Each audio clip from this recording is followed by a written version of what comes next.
Hi everybody, this is Christian. I'm a pre-sales consultant for Veeam, and what we're going to do today is we're going to have a coverage on, and more being practical, we're going to cover the configuration of Veeam Virtual Lab with Veeam SureBackup and also SureReplica. Also, what that will be covered is also how you can use this environment for your sandboxing. So let's start. So what we're going to do is we're going to configure the following configuration steps are needed. The first step is required infrastructure information.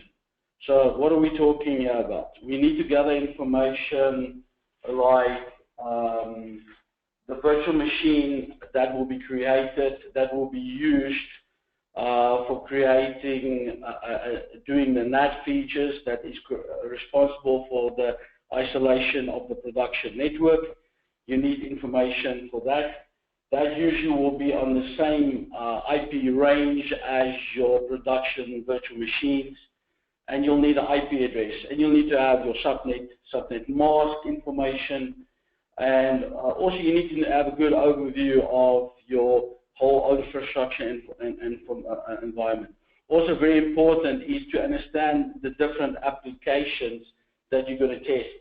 Part of this is understanding that when I'm running a system like OpenText, that's a contact management system, it's a front end, but in the back end it requires Microsoft SQL Server to run a database. And of course, yes, if you're running SQL Server, you need Active Directory and DNS to be available. So it's important to understand, in reality, your whole application setup. So looking at application like OpenText, you'll need DNS, Active Directory, you'll need SQL Server for your database and your front-end server itself. So the other stuff that needs to be configured will be a virtual lab. And after that, so the virtual lab, what is that? It's basically a virtual machine, Linux-based, and it will do masquerading. It will do the necessary networking environment for you. Also, what you need is the next step will be application group, and basically what the application group is just defining the boot up sequence and the different tests you need to do for each of these specific virtual machines. At the end of the day, you will create a SureBackup job that you will just link the needed virtual labs with the application group. Don't worry about this at this stage. At the end, we're going to do only a few slides, and then we'll go into a demo, and then this will be much easier to understand. So where is everything done? Everything is done in the Veeam console. So you don't have to do anything in VMware or Hyper-V. Everything is automated. Everything will be done in the back end through the Veeam console. So like you can see here, we'll go through this in the lab, in a demo, that you can see the different processes that's running, what in reality is happening. But very, very important, it's very simple. Everything will happen in the Veeam console. Virtual lab. So what is the virtual lab? It's basically, like I said, you will specify a host, folder, resource pool where all resources will reside. So what is important? When we do the SureBackup, really, we are testing everything like it's in the production. The only difference, it will be in an isolated environment, and this is important to understand.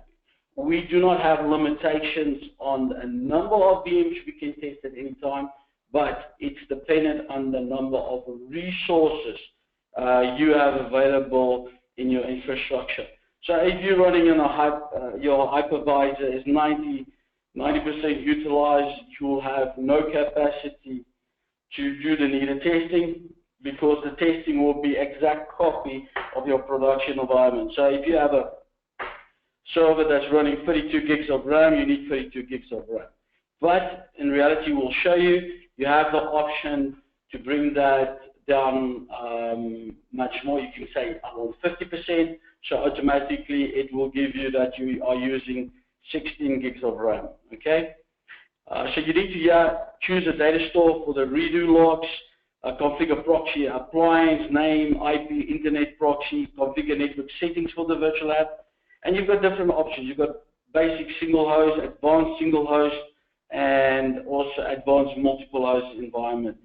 This is all dependent on which hypervisor you're using. Are you using VMware's one? Are you using Hyper-V from Microsoft? Okay. The proxy appliance, just to give you an idea, we've got example of virtual machine on the left-hand side. That is DC01, Exchange, and then of course you have the VM box, and you've got to provide the production network. And basically all this happens is, if you look at this proxy appliance, is that what it does is it creates basically, what it does is it creates an environment where it creates a separate virtual network, and it's basically proxy appliance are handling all your networking. That's the main goal of it. So it's using the root capabilities of this Linux box to make sure everything is in an isolated environment. Like we said, you can do masquerading, and this will be much clearer when we go into the demo to show you the different environment. So I'm going to go into the next slide. The next thing we spoke about is application groups. This is where you're going to define, firstly, what is the sequence of the different boot up sequence of different virtual machines. What I'm going to check, I've got a lot of stuff that I can play around with, like you can see on the center one. You can say memory. So if the guy's got 32 gig in production and you say it's 100% percentage, what it will do is it will give it the same amount of memory. You can play around with the maximum allowed boot time, application initiation timeout, and what tests you can do. And this is important because not one custom or environment is exactly the same. In some instances, people do have firewalls enabled on their machine, on each virtual machine, and this means the ping response will not work in this case.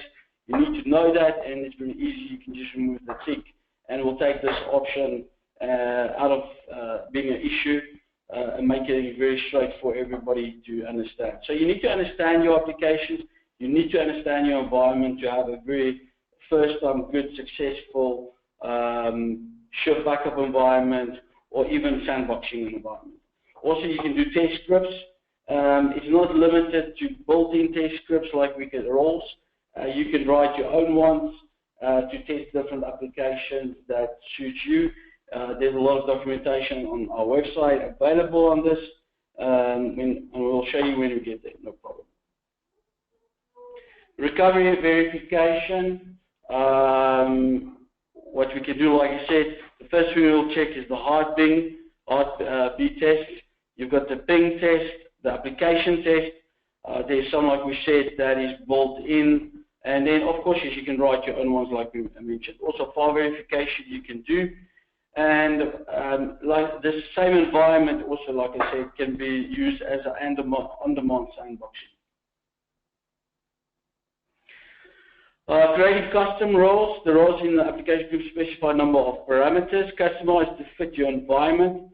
Out-of-the-box test performs simple verifications using TCP.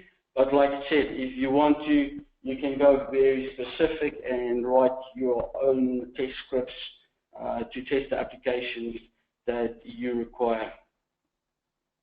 SureBackup job. At the end, the SureBackup job will link the virtual lab. At the end of the day, like I said, it is important where these resources are going to run, where this data is going to be saved, and that is on your virtual lab. Then also, of course, yes, you need to select the applications you're going to test. And of course, yes, in the application group, you already have defined which VM is going to be started at first, what type of tests are you going to do on each of them separately. A link job for VMs that you would like to test, if you want to test different groups or different jobs, that can also be done. A SureBackup job is used for two roles. One is for the recovery verification, the other is for running a virtual lab. Like we said, changing the application group to hold all VMs you want to power on, and keep the, so if I'm doing a SureBackup environment, I just want to test my backups, you will not select the tick that says keep the application group running once this job is completed. This is what you will do. That's the only difference you need to do if you want to have an environment that duplicates your application environment and keep it up and running and using it for testing patches, change management processes, or even if you want to do the changes and then migrate it back to your production environment. So once you have successfully upgraded your application, it can be migrated into production using storage vMotion or live migration. So if that is the case, you only upgraded a front end as an example, and you want to, it was successful in a test environment, and you want to make a production, that can also be, that's possible, no problem. So you're going to spend more time, looking at the demo or live environment. So I'm just going to switch over to that side.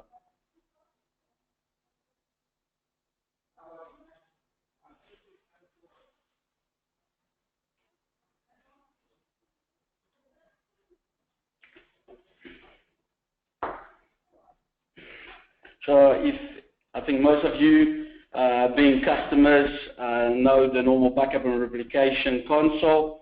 But what we'll start with is just going to the backup infrastructure environment. So backup replication is where you do your backups, your replication, your SureBackups, tape jobs, even going agent.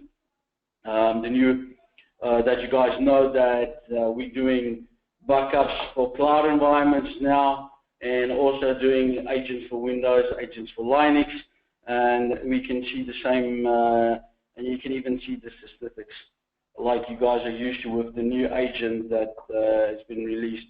Okay, so that's just for extra information. So we'll start with the backup infrastructure. We'll set up the backup infrastructure. The first thing you have to set up is, like we mentioned, you need to go Virtual Lab, application group, and then create a job with its sequencing. Okay? So the first thing we're going to do, Virtual Lab, and you can see if I right-click here in environment, you also add Virtual Lab. If you have a mixed environment, you can see you'll have an option called one for VMware and one for Hyper-V. So for this small lab I have, I've already got a Hyper-V environment that is running in a small, that's in a cluster environment. So we're going to start by creating. So we'll say Hyper-V, and it's quite straightforward. You will give it a name, and also, like in any other system, it's important to have good naming conventions. Okay? So basically, in this example, I'm going to say this is a lab, and this is going to be, the lab is going to be running on DR side as an example, HQ. So good naming, what type of job it is, usually we like to do. We like to do then location, and also then what the function, which application is it for. Okay, in this case, we're running on a specific machine host, so this is what you'll do. So you'll go HV02, and I'm just going to start the process, but I'm not going to create it. And the next step will be, of course, you need to have resources. Okay, you need to have the resources to do the testing. So what does that mean? You can use the current production environment, no problem. Make sure best practice is that you use only 70% of your resources. When you hit 80, you need to start planning of adding more resources or using the current resources better. And a good way to do that, if you're using VM1 that does monitoring for you, and it does also capacity management on the reporting side, and that will give you information what the sweet spot is of how much memory and how much resources you need to provide to a specific virtual machine, and making sure you're not over, giving too much to a virtual machine and overall slow down your whole virtualized environment, because the scheduler is trying to allocate resources that are not being used. So I'm just going to cancel this and go to this one that I have already. Then I can explain the different environments. So the first one is you need to select the host, where you're going to run it. So like we said, it can be in the current cluster. It can be one that in a different environment. It's really, it's up to you.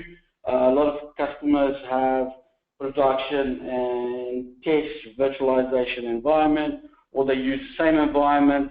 It's dependent from customer to customer. Also, yeah, you will select where the virtual machine is loaded, and it's important to understand this is also where the information is needed if you are adding patches and other stuff. So this you can choose your own structure if you want to. It really doesn't matter. Straightforward. Also, the next thing will be that you'll give it a name. Now, this naming convention is very important. Like I said, let it make sense here. In this case, we know it's for a lab environment, which location, and on which host am I going to run this on. What is important is not to use too long names, because when you get into later stages, the virtual lab, the virtual network that will be created, automated, will be quite big if this name is very long. So just keep it quite simple. So the first thing you need to do is you need to configure, you need to choose the production network. So best practice is to run it on the same network as where your VMs are running that you're going to do the testing on. Okay? It can be run on a different network, no problem. So you need to put the IP address in, subnet mask, and also the gateway, and also your DNS entries. Okay? And remember, this is going to be a router between your production network and your isolated network. This is the main goal of this. So this will do a lot of NAT. So the main function is basically routing. That is the goal of this virtual machine. The virtual machine is not big. It's about 55 megs in size. So it doesn't need a lot of space for creating this virtual machine. So basically, this is straightforward. This is the information of the virtual machine that really is Linux-based, that is the networking capabilities of that is used. If you want to give the internal test environment, SureBackup environment, access to the internet, you can also set up a proxy environment here, no problem. So, yeah, you'll see it's different. The options here on this page will be different between VMware and Hyper-V. So this is a Hyper-V environment, and basically the best always option to take to give you more control is to take the advanced single host manual configuration. Okay? And what you'll do here, if you have different production networks, you will map it to an isolated network. Now this is created automatically. So if you look at this name, you will see it will say always lab isolated network, and then the name we've provided for this virtual lab for creating resources will automatically be filled in here. What is important to understand, we don't care really about the isolated net, which VLAN ID, because it's just logical. But if you have a VLAN, you're going to have different VLANs or your own naming convention here. You will maybe have a VLAN ID that needs to be filled in here. So you'll click on this and just fill this in. If you have multiple ones, multiple VLANs that you want to map automatically, you will select different ones, add it here, 1, 2, 3, 4 production network, and you'll write it to the same isolated network. It really doesn't matter. Okay. So the next thing you need to do is the mapping of the physical IP ranges of that was created. So you can see in this case, it automatically takes the isolated network and adds the virtual network from the production to this. Now, very important on this. This IP address here is the IP address of your gateway, your router, in case maybe it's a Cisco router.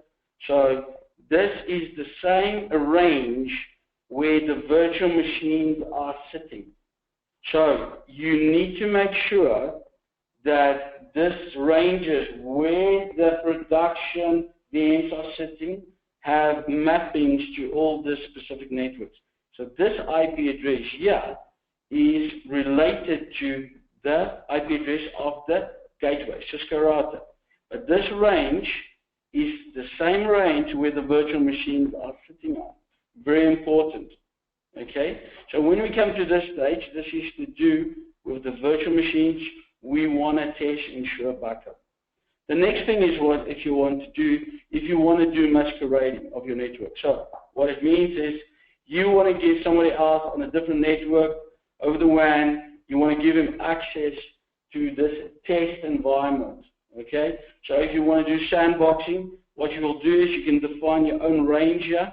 You will take this range and then you will go to your Cisco router and advertise it on your router, and you will use the IP address of the virtual lab that we did 2 steps ago, and you will point it to that specific address.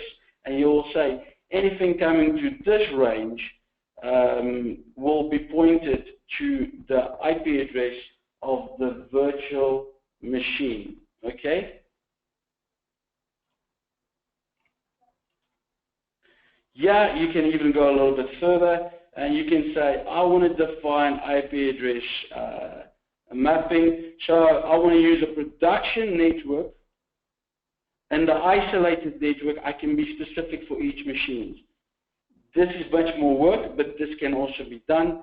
So you can have on your production network an unused IP address and add it in there, and then add it to the isolated one internally to be very specific. But this is, like I said, is very specific. Also, it's got a lot of work if you do it this way.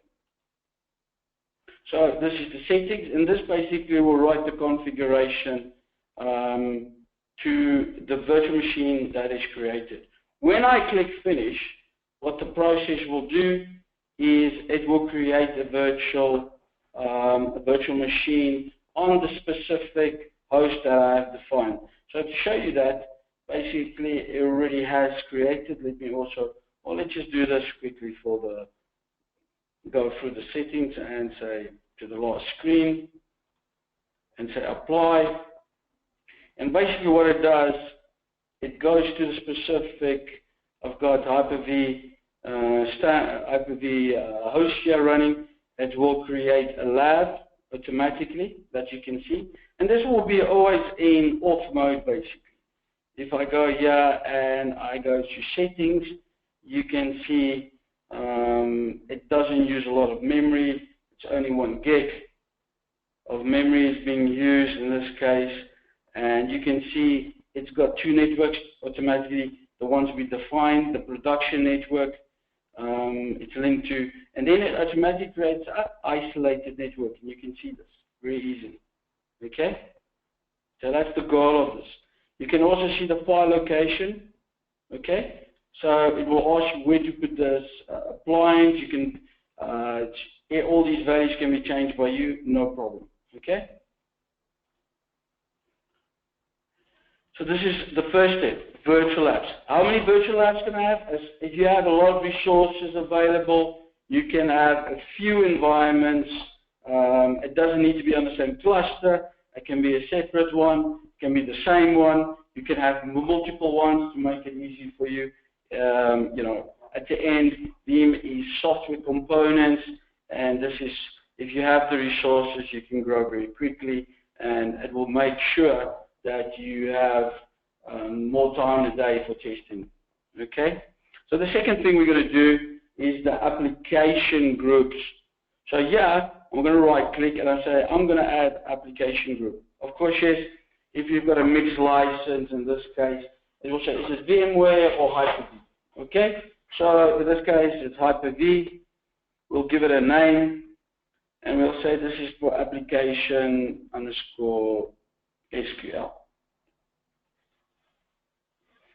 And we'll say this is in the data center, and this is for my running application on top of that called Veeam1 as an example. And I'll go next. And basically what you do, this is important to understand, is you need to understand your application. Can you run SQL without AD? No. So one of the prerequisites that you need to always remember, mostly when you do this testing, this is basically a real test. What is it doing in the back end? It will go and register with your hypervisor, this virtual machine, and start it up from the backup repository.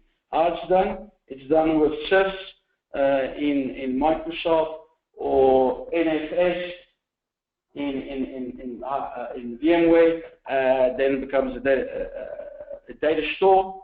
So it's straightforward. It's running it from the backup environment to storage, but the resources are being used from the hypervisor that you've selected. So the important thing is always to understand here what I'm going to test, knowing my environment, and what is my boot up sequence.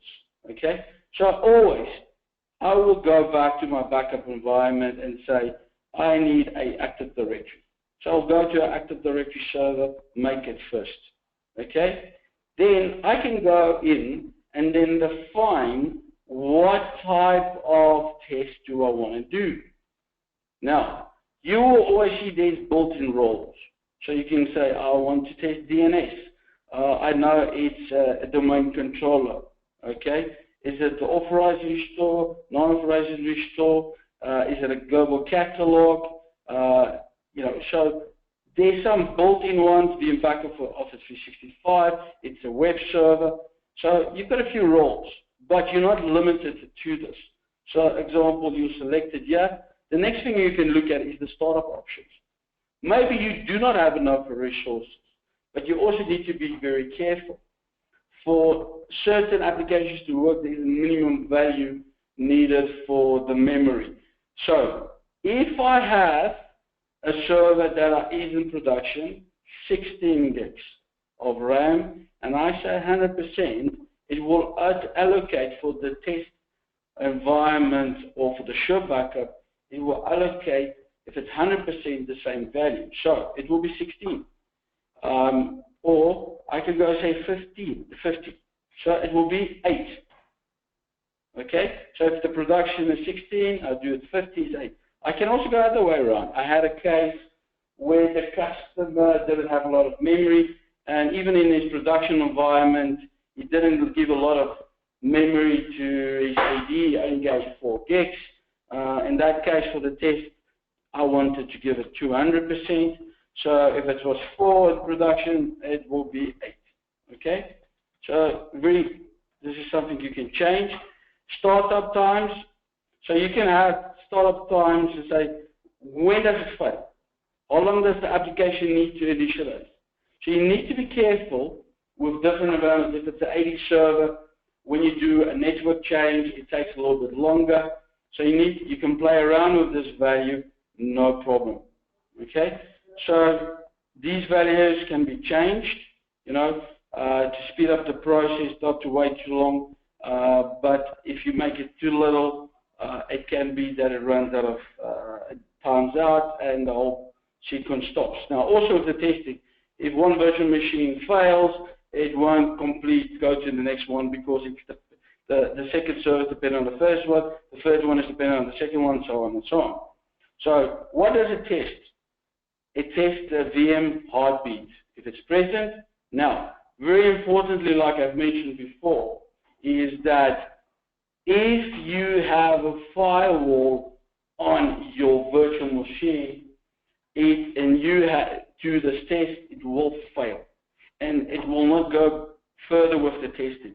So, if you have a firewall, you need to remove this.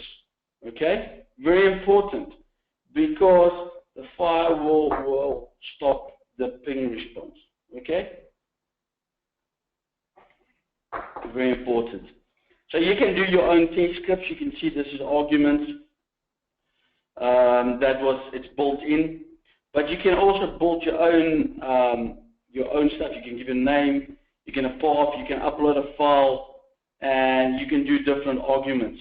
Okay. So there's a lot of information on our webpage on what type of testing. So you can do your own coding and own testing. It can check the IP address, the qualified name. It can look for specific services. So yes, definitely, you're going to have environments that you want to do your own test scripting. And basically, you're going to have a path where you put this test script in, and it will do the upload for you and start the testing for you. Okay?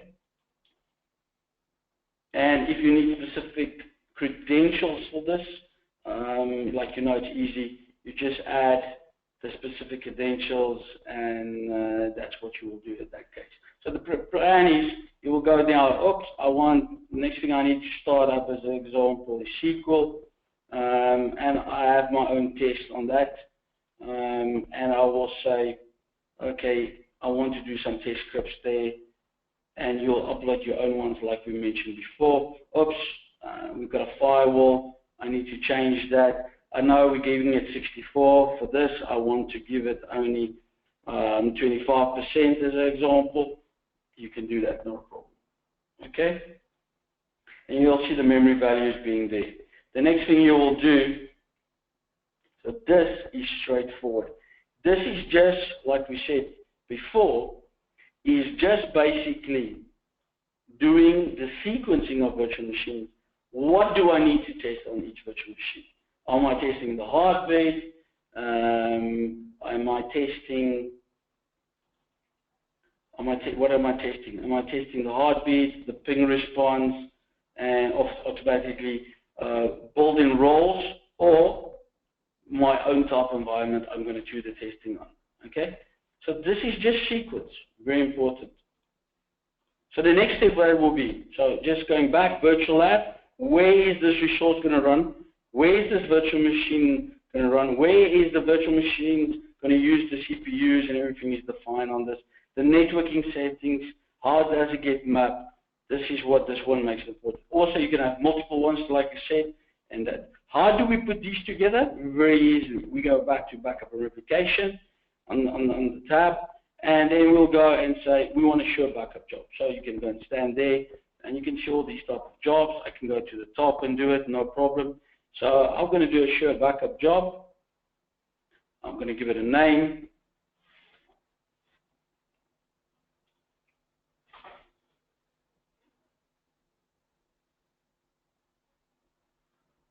So the best thing is also, like I said, is in the data center location. Naming conventions are quite important. And which application is this going to be for? It's called for VO is the application name as an example. And I will go next. Yeah, you will have option to check the test to select the virtual lab. Where am I going to use the resources? From which virtual lab? So this you will select on this side. And the next thing you will do is you will select your application group. Okay? If I add the application group, automatically will add the virtual machines on this. Very important on the screen. If I want to use this setup for a sandbox, the only thing, and not for sure, just testing a backup, what I can do is say, keep this application group running after job completes. It means it will stay running, use it for a test environment, also maybe using it for rolling it to a production environment. All you have to do is keep this setting. You can also link this to other jobs if you want to. no problem. And you can see here, I can even do some files. I can do some CRC tests if I want to while doing this, no problem. Okay? You can also be specific and say maybe you've got a compliance department. You want to automate the process, and you can send a notification to that specific recipients if you want to, no problem.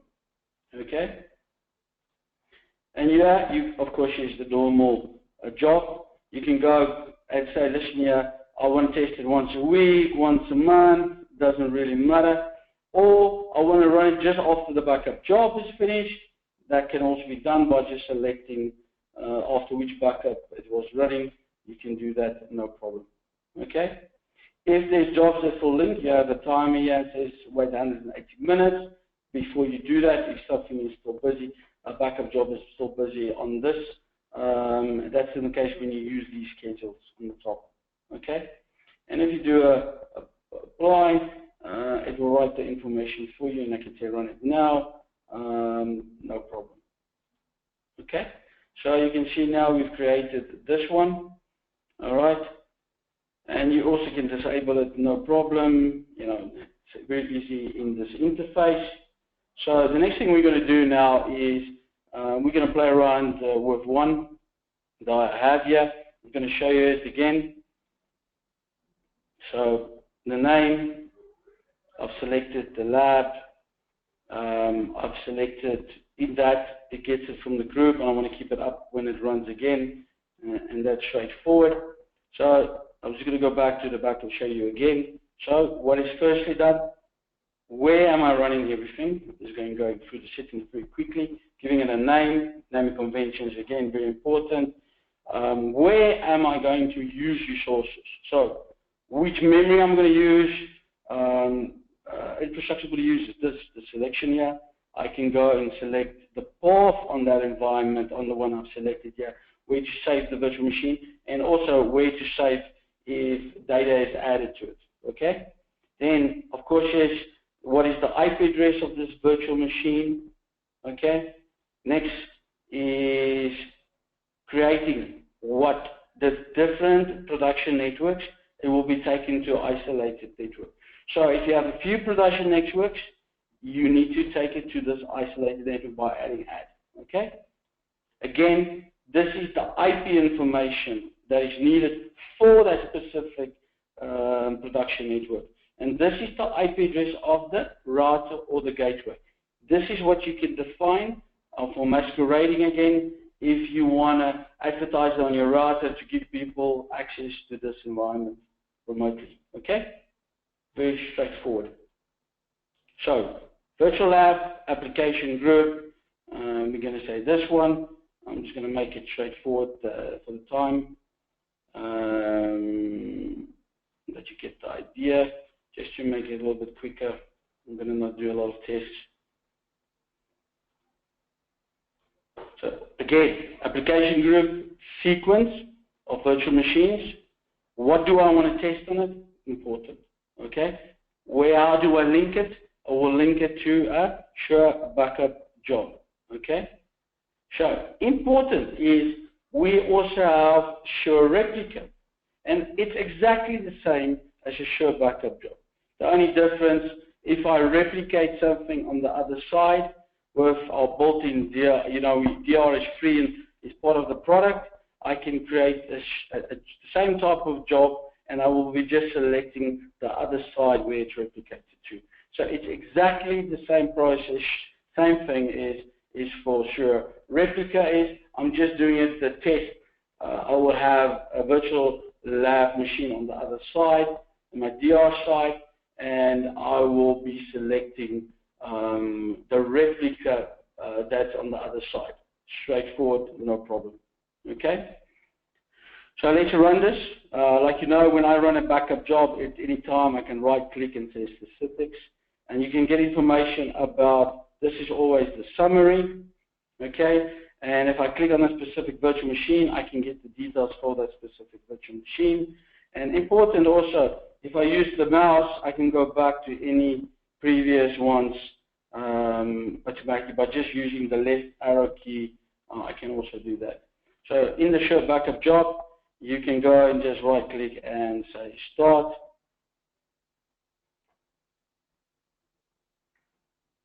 And if you right click, you can go there, you can go there, and you can see this. This is a summary page, and it's very important to understand what's happening here. This will be the information on a summary. If you have multiple VMs here, you will have this as a summary. If I go and click here, not on the name itself, but if I click here, it will give me information on that specific virtual machine, what is going on at that point of time. If I click here again, you can see it's at the moment waiting for the virtual machine to come up. Now, the virtual machine's IP address is 51, and we can already see we're starting to ping that.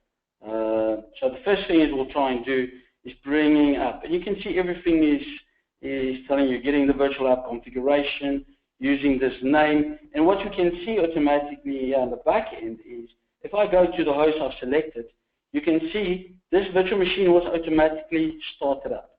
Okay? There it's running already. It's already starting the AD server that we've selected, and it will tell you it's sure_IPv_DC. That's the job. This will automatically be removed. Now, you can go in here and say connect, and you can see what's happening here. Okay? No problem. So you can see now, it says where it is in this process. And even if I click here, I can do a remote console to it. Okay? And here, if I click on this, it will give me information for this virtual machine. And this is interesting. So you can see the virtual machine name was this. It was allocated, say 100%, so it means in production it's running 2 gigs of RAM. Network, remember we did the network, how does it handle the network?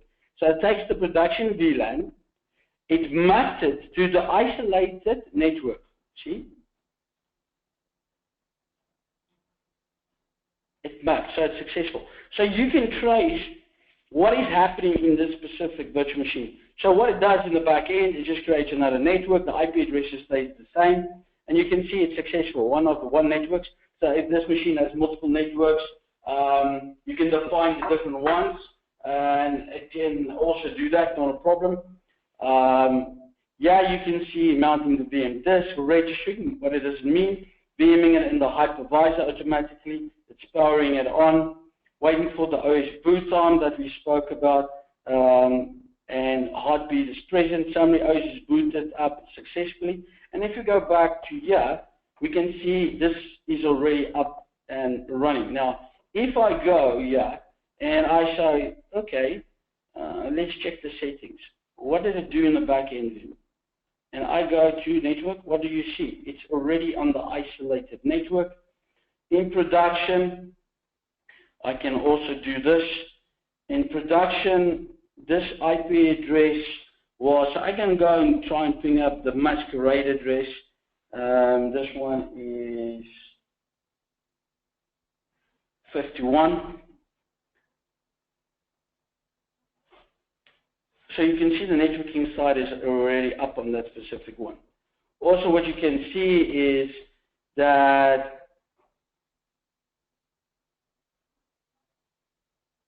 what you can do quickly is go to this machine here and say, I think I'm going to do a remote desktop to this. So let's do that. So we've got a remote desktop to this one, and you can see this is the properties, and this is going to the lab prediction, and it's 51, so you can see 77. This is the masquerade. Let's see if it's up. If it's still busy.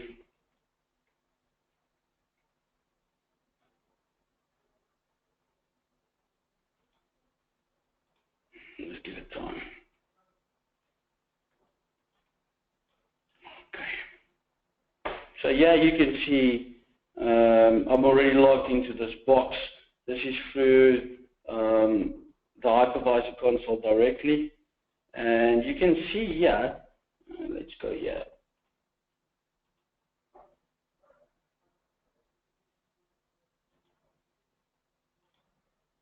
The IP address hasn't changed. The only thing that has changed here is the networking. So there's a different, on the hypervisor, there's a different network given to this box. Okay? And yeah, I did a remote console to the box, not going through the console itself. And you can see this is up and running. So this will stay up and running till I decide it comes down. So I can give people remote access, do the name of thing. It's a web interface. It really doesn't matter. It's straightforward. But it's important, like I mentioned before. You need to understand your application. You need to know if there's a firewall. You need to know this information. So yeah, you can see I disabled this just for for the time that we don't run out of time. But you can add more and more tests. If I click here, you'll see it's a summary performing really short tasks. So it's waiting till we go out of this. I can even do, like I told you, a remote session directly from here also if I want to.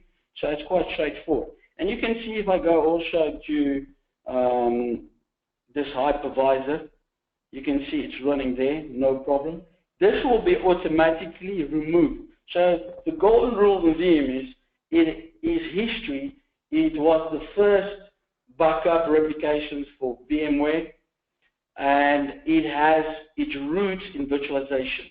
So we're using, of course, its APIs, everything is integrated. And where possible, that makes us a great product, is that we try and stay away from, in the virtualization arena, stay away from agents, don't reinvent the wheel, try and stay away from the network. That's why the backups and that stuff, we do it on the source, is so quick. Also, we have very good integration with the hypervisors. Like you can see, everything is happening automated. Okay? So let's go back to this one. So it says test has passed. It will send an email and say it's fine. I told it, don't go off. Okay? Stay on. And that's what you will do if you want to do a sandbox environment. You'll have all your virtual machines running here. You'll have it up. So what you can see is it's going to take a few minutes. And I always say an average of 10 minutes per VM to bring it up, because depending on your test. So usually it will take 10 minutes. If you have a lot of tests to do, it will start up the next one, and that's the way it does it. If I click on this, like I told you, it shows the information on that specific one. If I click here, it is the summary. So if I do a stop session, and I'm going to try and be quick, stop session, yes, and you can see already it's off, removed, and basically you will see the lab has been switched off. Very quick, very automated, very easy. And I think everybody agrees on that, correct? So, just to summarize quickly, the environment again. So you can see job is finished, no problem, was successful. And you can see also the tasks done here. Creating the task, executing, preparing, performing restore tasks, removing network routes, firing our proxy appliance VMs, job finished. If I click here, you can see exactly also the steps, okay? So it was successful, then it started powering off, it's unregistering it, everything is summarized properly, straightforward, okay? So this has been used, so what you can see here, you're starting to use your backup environment as a production environment, because you can use it for a real test, not just partial, but everything, okay? Also, you're doing a live restore of your backups. And you don't have to worry if you ever have to do a full VM restore, or just maybe you've got Active Directory, you want to do some objects, you know you're protected. So this is one of the multiple features we have that makes us the market leader in this area now, okay? So I'm just going to show you quickly. Very straightforward is, go backup infrastructure, you need to create a virtual lab, being the virtual machine that where you create the virtual machine that's doing the NAT and the routing for you. Also pointing to the resources, what you're going to use to boot up these specific virtual machines that you want to test the backup or you want to run the test environment on. Then you have the application group where you're doing the sequencing of the virtual machines and what you want to test. And just bringing that two together, you will have a SureBackup on the top of that. Okay? That fits the virtual lab plus the application what you want to test. So I'm just going to edit on that. I can show you again. You have to select the virtual lab, going to the next screen, and also the group I want to use. So if I use this other one, it's got more VMs, it's the sequencing, it's fine. And then of course here's the option. What do I need to, do I want to keep it up? No. I just want to test it as a backup, SureBackup, shut it down automatically. I will remove this. If I want to keep it up again, straightforward, keep it up that way. All right, straightforward. I think it's easy to understand. The product is very easy to work with. And yeah, guys, that gets us to the end of this Kotze web. Hopefully it was a lot of information and easy. If you guys want to contact us, no problem. We're always there to help our future customers and our current customers. Thank you very much.